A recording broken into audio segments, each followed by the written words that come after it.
അങ്ങനെ വെള്ളം നമ്മുടെ ഗേറ്റിൻ്റെ അടുത്ത് വരെ എത്തി. അലസ് നോക്കതാ, കൊക്കതാ മീൻ പിടിക്കുന്നു. കൊക്ക്. സച്ചിമോൻ അലൂസിന് തോണി ഉണ്ടാക്കുക. അലൂസ് തോണിയാണേ, നമ്മൾ വെള്ളത്തിലിട്ട് വരിക തോണി.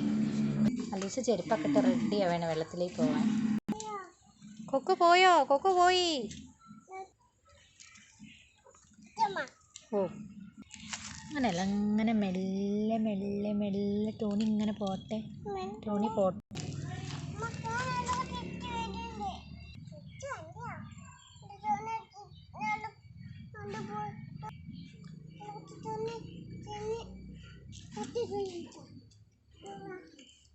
അൽസ മീമി ഉണ്ടോക്ക്? മീമിയാ? മീമിയുടെ ഒരു കുഞ്ഞു മീമിനെ കാണുതാ. കുഞ്ഞു മീമി, കുഞ്ഞു മീമി വരുന്നുണ്ടോ? അല്ല കുട്ടി നോക്കട്ടെ, മീമിനെ നോക്കട്ടെ. ഇതാ